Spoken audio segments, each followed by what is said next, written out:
Meu nome é José Antônio, estou aqui para apresentar o trabalho da disciplina de Laboratório de Calor e Fluidos da Universidade Estadual do Maranhão no curso de Engenharia Mecânica. No presente experimento, iremos abordar uma adaptação do exemplo do livro do Cengel, no exemplo 5.6 do livro de Cengel de Mecânica dos Fluidos.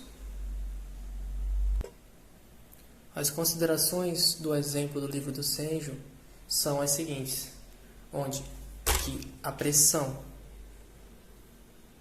no topo do recipiente, temos um reservatório com uma quantidade de fluido, certo?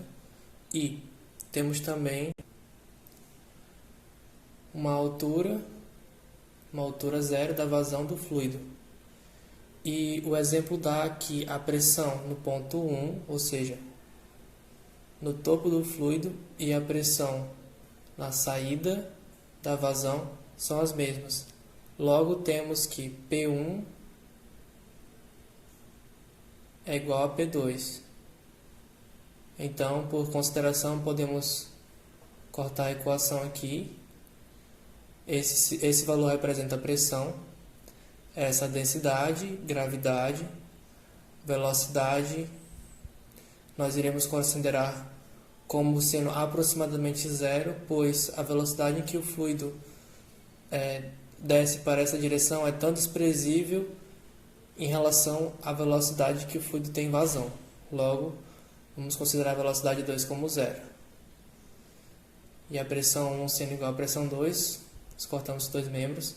O que vai sobrar será só apenas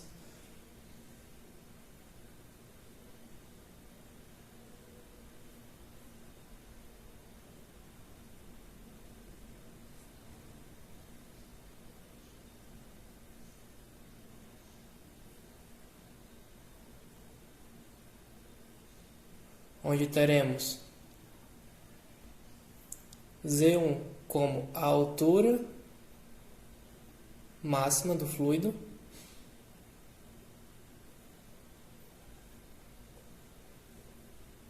e Z2 a altura da vazão, no qual o exemplo cita a altura da vazão é zero.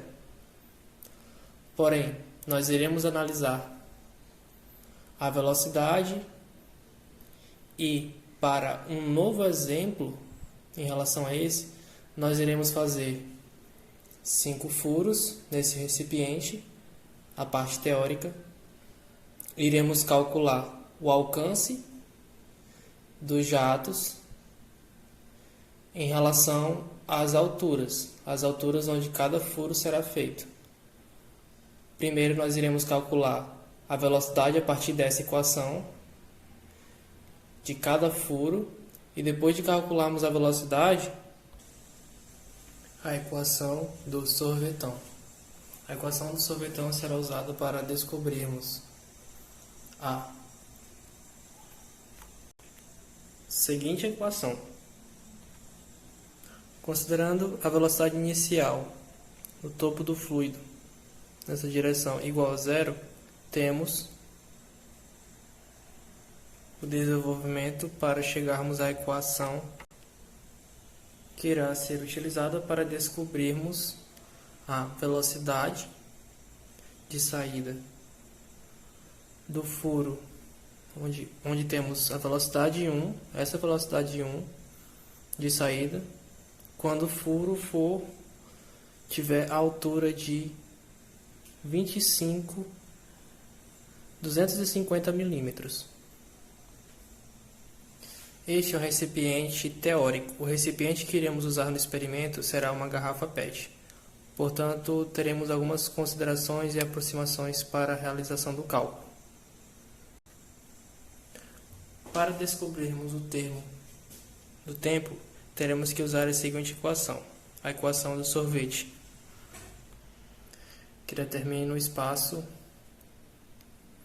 no eixo X para descobrirmos a velocidade de saída do fluido, para assim determinarmos o alcance do fluido durante a vazão na altura Z2. Considerando o espaço inicial igual a zero, temos que o tempo é igual ao alcance dividido pela velocidade do fluido na altura z2. Logo, iremos calcular as velocidades para cada ponto e também os tempos para cada ponto, para assim descobrirmos o alcance teórico de cada ponto e, após o experimento prático, iremos fazer um gráfico que irá comparar os dois valores. As equações apresentadas são utilizadas pois o deslocamento que o jato faz é parabólico. Logo, iremos usar as fórmulas de lançamento oblíquo para determinarmos o alcance do jato. E também iremos usar a equação de Bernoulli para determinarmos primeiro a velocidade e depois as equações para o lançamento oblíquo para determinarmos o alcance dos jatos, de cada jato. Logo, usando a equação de Bernoulli, teremos primeiramente a velocidade de saída para a altura de 0,05 metros. Então, usando a fórmula do espaço do sorvetão para descobrirmos o tempo, teremos assim, no qual temos as variáveis da menor altura, g, que é a gravidade, vezes o tempo ao quadrado dividido por 2, temos que o tempo é igual a 0,1009 segundos. Logo, usamos a fórmula básica do lançamento oblíquo para descobrirmos o alcance, temos que o tempo é igual a o alcance quando a altura é igual a z6, onde a altura é 0,05, dividido pela velocidade em que o fluido sai. Velocidade em que o fluido sai quando a altura z6 é igual a 0,05, onde teremos v5 e o alcance x5. Realizando estas mesmas equações para todas as alturas e para todas as velocidades descobertas a partir da equação de Bernoulli, teremos que os alcances teóricos são exemplificados no gráfico logo a seguir. Temos então os valores teóricos das velocidades, dos alcances x e das alturas z. Então, podemos construir o gráfico teórico. Mas antes, precisamos dos valores do experimento prático para compararmos os dois gráficos. Com os valores práticos dos alcances e os valores teóricos dos alcances, podemos então fazer o gráfico comparando os valores de milímetros, pois como estamos lidando com uma escala pequena, ou seja, uma garrafa PET de Guaraná de 2 litros, iremos fazer essa comparação em milímetros para ficar mais, como posso dizer, visível graficamente.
com os valores práticos dos alcances e os valores teóricos dos alcances, podemos então fazer o gráfico comparando os valores de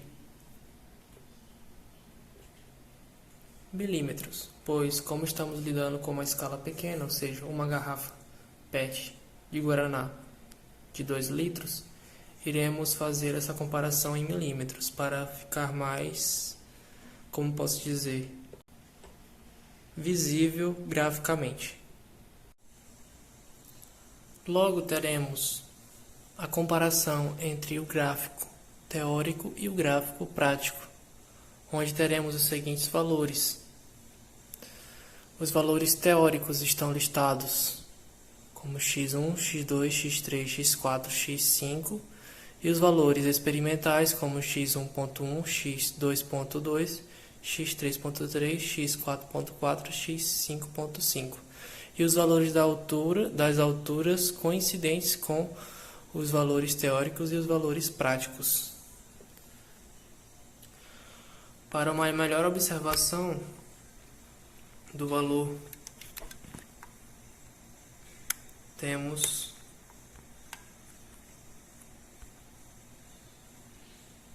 os valores do alcance